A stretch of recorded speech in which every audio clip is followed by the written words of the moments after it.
I'm here live at SDBC headquarters, and the word on the scene is that we could use some suggestions for would you rathers, things that we will hash out and discuss at length, and we'll regurgitate that in a shinier form. We'll give you an answer to your question. So an example of that would be like, would you rather live on a boat with a duck or live on a boat with a cow? I feel like things like that could really be explored. Just comment and we'll process it. Also some scene suggestions.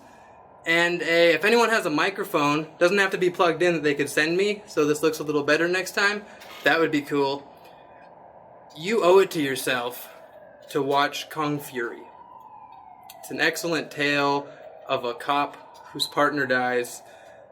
I'm not going to tell the whole story to you. It's only 30 minutes. Check it out. It's on YouTube. We might even be able to provide a link. We'll see. Good day. See you next week. Thanksgiving's coming up.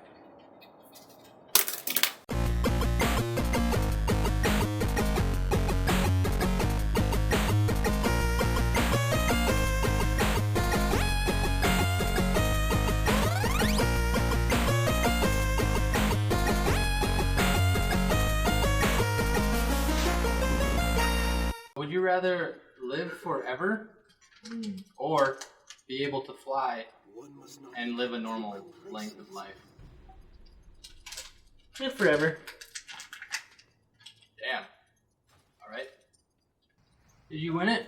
Are we going in the Chamber of Secrets? Yeah. Anybody else want to answer Nathan's question? What one? So would you rather live forever or be able to fly and live a normal lifespan? I think living forever is sort of a curse. Yeah, I think the I'll bear that weight. Are we on the terrace or up the stairs more? Everything's up. How good are you at flying? Like, what's It's the like flight? anything Superman does, but without the super strength. Like, you couldn't like stop a 747. You'd only have like your weight to stop objects. Yeah. And you can also get harmed, like if you fly into something. Well, if you're flying that high too, is oxygen a thing? I'm sure you could wear a mask. Let's say you eventually. split the difference, so you can go in between, like ground level and where Superman can fly Superman can fly to the moon. to Yeah, space. so you can't go into space. So you can't leave Earth's like atmosphere. I think I would take the flying. That sounds Can really you? great. Yeah, can you fly underwater? Yes. Like like swim faster? Yeah, like you could just like shoot down into water as if you're flying still, but the breath factor. Two-handed. Yeah, breath factor. It's level 70, but that's so cool. Yeah, I'll live forever. Live forever. So James and Caleb live forever. Yeah, we can be buddies. Oh, what? No, I'm flying. Caleb's living forever. No, I'll buddy up with Caleb. What do you want to do first, James? What do you want to do first? Die! I want to I'm die. going to read this entire library. You could just pick flying, but never fly. Oh yeah, pick flying and never fly and then die regularly. It's a great That's choice. a great option. Yeah. I mean, Oh, I thought you didn't want to choose because you didn't want either of them. no, you don't have to choose. It's just like a wizard presenting you with this awesome opportunity. But you can be like, F up. Could you die? What? Would you be capable of death? If you live On the live forever one? Yeah. No.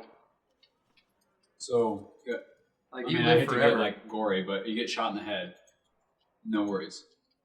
It just heals back. I think you get to feel the pain and you get to lay there while your face reconstructs, but all your pieces will come back together like the cop in the first 6,000 Terminator. experience. Like the girl in Heroes. So somebody could like cut you into a bunch of pieces and put them all in little iron boxes around the world, and you'd just be like tormented forever. Right. Would you because- be like in a nightmare? Well, you wouldn't come back until your pieces were uncovered by like adventurers, and then they. Oh, that's so cool. Like the So- Iron Giant. So if you're like dead. All right, okay, I'm in. So wait, Nathan, if you're like dead Yeah. and they cut you up, do you go to where whatever afterlife truly exists? No. You're stuck in your earthly coil, just like suffering. Like in your head?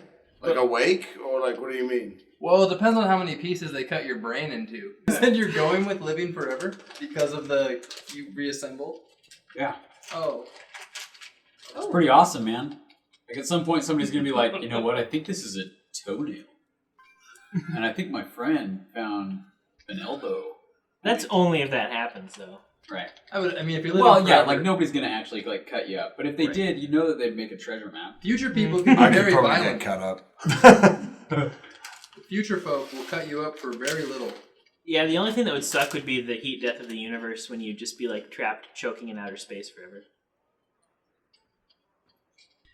Let's go to that place and see if we can get James an exotic pet. Oh yes, Sholazar Basin. Oh yeah, that I'll show that basin to Sholazar. cool. Sholazar Slytherin. Okay. Fan theory time. Harry Potter.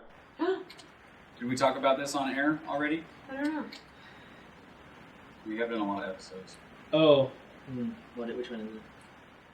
Well, it's the first book ones.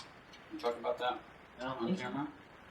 Well, there's a couple of things that happen in the first book that you have to really like take with a grain of salt to believe in the reality of Harry Potter because they're happening.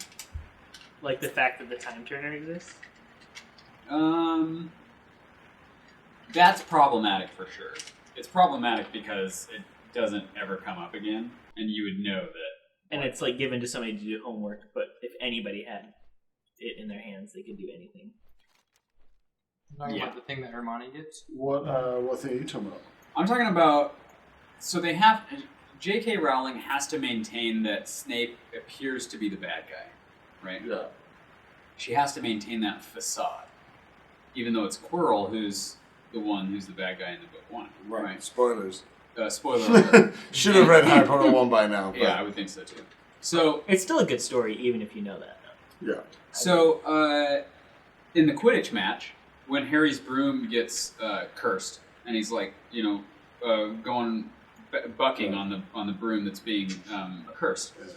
Well, Ron and Hermione in the book, it says that they look over and they see that Snape is making eye contact, and Hermione's like, "Oh, I got this." So she runs to go light his cloak on fire, Yeah. so that he stops, stops Messing with Harry. messing with Harry. So on her way there, she knocks over a group of people and doesn't apologize. Well, in that group of people is Quirrell. Yeah. So her knocking him over in that moment is what breaks the curse. But in the book, she continues on, arrives at Snape, lights the fire, and it says specifically, within about 30 seconds, he realizes that he's on fire. So it's been almost like a full minute or a minute and a half since the curse broke that Hermione actually breaks the eye contact or breaks the curse with the broom, which should have been, fixed right when she ran over Quirrell. Okay. In the movie, they kind of fixed that problem. I think they may have realized that. Because in the movie, he gets knocked over once people try to put out Snape's cloak because it's already on fire. And that would make a lot more sense. Yeah, so I think they realized that and were like, oh, let's fix that. I got a Tauren Paladin. Going for it. Go for what? The Tauren Paladin. What level? 76. You got him. Ooh, I'm a little troll. Oh. Gosh. This thing, is like a little safe thing, and it has a combination, but I can't figure out how to open it. Teeny Island. Teeny Island. Yeah, that's strange.